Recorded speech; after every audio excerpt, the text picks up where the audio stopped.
Hey there, this is Eric, and today I'm very excited to talk about this brand new product from Wacom. It's called the Wacom MovinkPad Pro 14-inch. Came out a couple of months ago, and it's Wacom's newest entry into the world of sort of mobile drawing tablets. They had a like a smaller size version earlier last year, and this is the new version that just came out. So I wanted to do a little bit of review of this and kind of let you know what my thoughts are on it. So if you've watched this channel for a while, you might know that I've been reviewing Wacom products for quite a while. My first that I remember was the Mobile Studio Pro, and that was some 9 years ago. I'll leave a link up to if you want to watch that. So I've been using a lot of Wacom products over the years, and I've definitely kind of generated some of my own thoughts and opinions on those, and we'll get to that as well. All right, so let's talk about what I like about this. This is, like I said, a brand new drawing tablet from Wacom. It's a 14-inch tablet. It's powered by Android. It has a very, very large 14-inch screen here, and so you actually get, if I compared it to like this, which is an iPad Pro, you get a lot more screen real estate on the sides there, and it's pretty much about the same height, maybe off by about half an inch or so, but a lot more drawing area on the sides.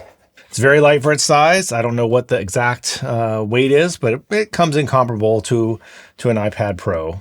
And the price comes in at $900, which to me is pretty aggressive. It's not typically something you see with a Wacom device like that Mobile Studio Pro I talked about earlier. It was a couple thousand, if I remember correctly. So this is definitely more affordable, and it might be signaling their interest in trying to make some headway into that market that's kind of currently dominated by the iPad right now and the Apple Pencil. Here's the pen they include with it, and as you can see, it's got 3 buttons on it, and we're going to talk more about this pen a little bit later on, but 3 buttons, and then you can also use some additional pens, some of the newer pens that you'd find on some of their other devices will work with this as well. As far as drawing goes, this is the very traditional and kind of time-tested Wacom drawing experience. It's very smooth to draw. It has a very particular feel to it, and actually, I got to say, the palm rejection on this is amazing. Like I said, I've used a lot of Wacom products, and there's always been an issue for me with palm rejection, and it's kind of forced me into using a glove. I've been using this for a couple days and have not needed to use a drawing glove at all. And I'm not sure if that's because Wacom itself has, kind of improved their technology, or if there's something underlying with Android that just makes that part work better. But it works really, really well, to me even better than Procreate on an iPad as far as palm rejection. But yes, a wonderful drawing experience. If you've drawn on a Wacom display before, you're not missing anything with this. It's exactly the same. I showed you some size comparisons with an iPad Pro, and I also wanted to show you this. This is Wacom's Movink tablet that I reviewed a little while ago, and when I put these side by side, you can see they're also pretty comparable in size too. They actually have about almost the same vertical height, but you get much more screen real estate than on the new MovinkPad Pro 14 than you do on just the Movink display. It's probably, it's kind of hard to tell here because I don't have a monitor hooked up to this, but it's probably about a good half an inch to an inch or so of extra drawing space you have at the bottom. One thing I really appreciated about this is that you get to use the same stand that Wacom made available for their other Movink drawing display. It's a little metal stand that kind of folds out like this, and then you get some kind of legs that pop out like that. And there you go. So it fits that great, and that's wonderful, because typically, historically with Wacom, whenever they release a new drawing tablet, I feel like I'm always buying a new stand to go with it. They kind of continually make changes in that regard, but I'm glad to see that this existing stand also works with this device.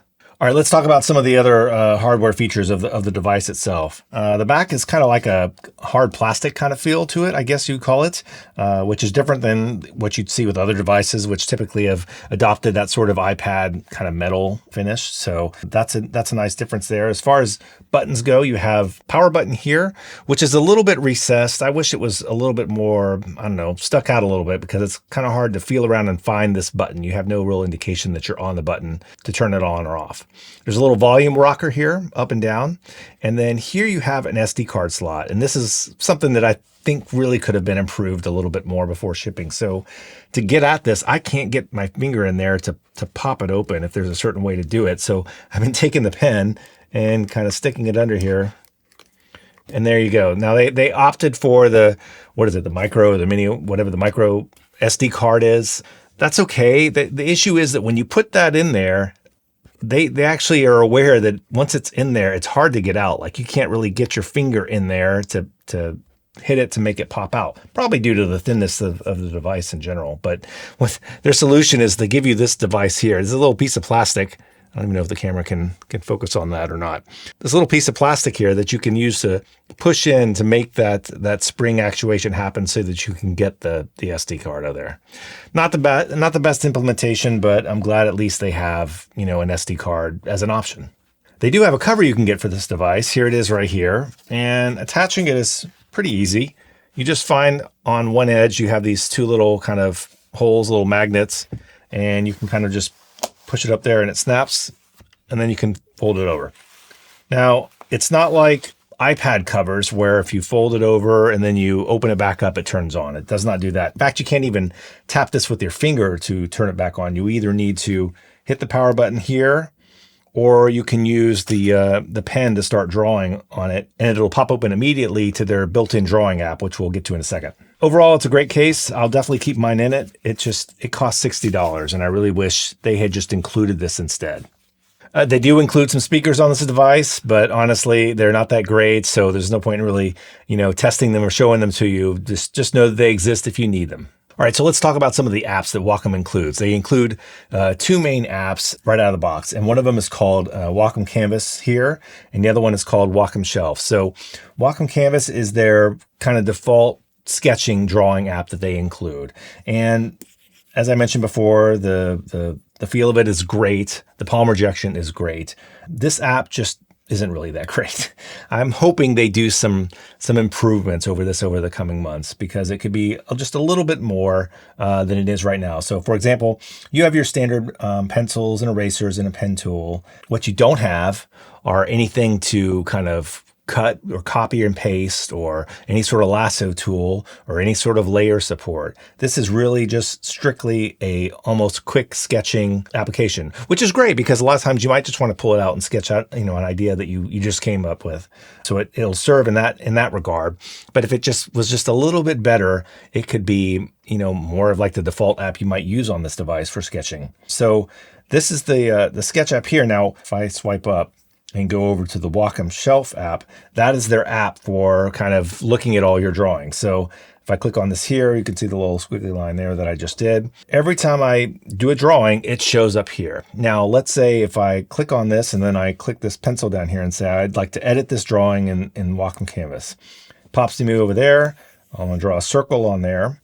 I go back up, I go to Wacom Shelf, and there it is. But what happened? It actually made a copy. So for every time you do an edit on a drawing with this app, it's going to make a copy of it. So you're going to end up with a lot of images on here for whatever projects you're working on. So overall, I'm appreciative that this app exists, but it just, in my view, needs a ton of work over the next couple months, and hopefully Wacom will do that. So that brings us to what I feel like is the most major issue with this device, which I think can be addressed. I'm hoping they're able to address it, and that has to do with their pen. Their pen, as I mentioned, has 3 buttons across the top. However, you cannot customize these buttons currently. They are preset to do different functions. In the Wacom Canvas app, they're preset to, I think, one switches to an eraser and the other one maybe is a smaller eraser or something like that. And I think in Clip Studio Paint, they do something different. But there is no system-wide customization of it, which is really frustrating, because if you're going to have a device like this that does not have, for example, the Express keys buttons that you would find on a Cintiq or something that are really customizable, then you need to give us the ability to have some level of system-wide customization of these buttons so that we can have them do what we want. Otherwise, I feel like we're kind of being forced into a mindset of how to use the buttons on this, when up to now, they've always been customizable. So hopefully, they can work on that. I'm not aware, though, if that's an issue with Wacom and they just haven't gotten around to it, or if there's something underlying in Android that makes that more difficult. Some other thoughts on this. Like I said, it runs on Android, which to me is a new experience. I'm an Apple guy, so I'm used to Macs and iPads and iOS. And so this is a new, bit of a learning curve for me. I'm not quite sure how well this integration is going to go. Although if it contributed to the better palm rejection, then I'm all on board. But, some things, like if I go into the Canvas app and I click this gear here, I can see that the last version of updates for this app was October of last year. So We're looking at, this is February, so 4 months now since an update on that. So I'm hoping that they improve things and take the opportunity to release new functionality and sort of have it on a regular update schedule. This device has the ability to function like a Cintiq. So you can plug it into your computer and have it work like that, which is a real bonus. And it puts it right on par with, like I mentioned, this Movink tablet that I reviewed before, that's all this does. So you're getting that functionality, which is great.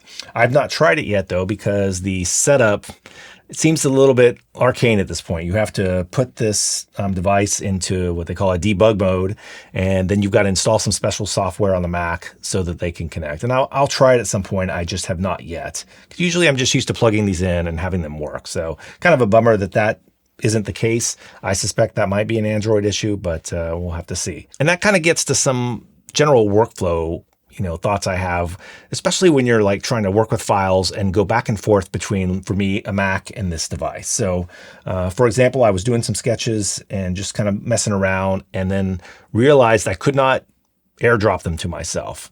And I was trying to airdrop them to a Mac in the office and couldn't get it to work. So I did some digging. I think Apple has maybe locked down that ability to airdrop so that Android users cannot do it. There are some third-party ways around it that I saw that I could install, more apps on the Mac so that it will see it. I just haven't gotten to that yet because it's not that critical. And to go along with that, you can't just plug this device into your Mac and expect to see it show up as like a USB drive. It just doesn't have that functionality, out of the box. There are, again, third-party apps that will do it. I tried one called OpenMTP, and that works pretty well. It's got its own interface, but it's it doesn't show up in the Finder. It's got its own window, its own version of the Finder that you can get files off if you want to transfer that way. I also tried the SD card option that's available on this. And again, I'm happy it's there, but something, and this is me new to Android, not knowing this, but if you put an SD card in here, Android immediately creates a bunch of unnecessary folders on it. I mean, just look at this image. These are all the folders that it created, except for the very bottom one that I didn't need on there at all. So I didn't really like that. So I got the SD card out of there. Strangely though, this does not happen if you actually plug a USB drive, so like a thumb drive or something, into the USB-C connector on here. It won't create those folders. So that is one way to work. You could plug a drive into there and either save to it or copy to it and then move it to your Mac later on that way. My recommendation is what I've been doing with this, and that's using a third-party service. For me, it's Dropbox. So if I'm working on a new piece of art, I might be starting it on the Mac, and then I will import it on here via Dropbox into the app that I'm using, and I'll save it again with a new file number at the end of it. So it's just a new version, and that goes back over to the Mac, and I kind of back and forth that way. That to me seems to be the easiest way right now that doesn't involve extra apps to install or dealing with tiny SD cards or moving a thumb drive around back and forth. All right, so my overall summary on this. I think this might be the best portable drawing experience that's currently available. It definitely is the best one for the price, which is $900, because to get something comparable in an iPad, you're looking at the iPad Pro plus the pencil. It's going to be several $100s more for the Pro model at least. So I feel like this is the best option. You're getting the best drawing technology and really good palm rejection. You're getting that support in there in a device that's portable, that is almost as thin as this display, but actually adds a computer onto it. It kind of is like the current iteration of the Mobile Studio Pro. And I'm still holding out hope that someday they will release a device in this size that includes a full version of Windows so that I could run apps like Adobe Illustrator or the full version of Photoshop. For the size, for the cost, for the value, I think you cannot go wrong with this, unless maybe on the iPad side, you really need that power for particular reasons related to 3D modeling or something like that. But as a go anywhere drawing device to sketch out ideas or work on concepts, this is amazing. And I would just recommend you use it if you're a Mac person like me. Just kind of treat it like a separate device. I have very few apps on here, as you can see, and I probably won't add much more just because I want this to be what it was intended for, and that is a wonderful mobile drawing experience. There are some links below to this device and the matching stand if you're interested. Those are affiliate links, so if you click on those and buy something, then I get a small percentage, which helps keep this channel going. And also, if you're curious about my art, you can check it out at ericdoggett.com. Thanks so much for watching, and take care.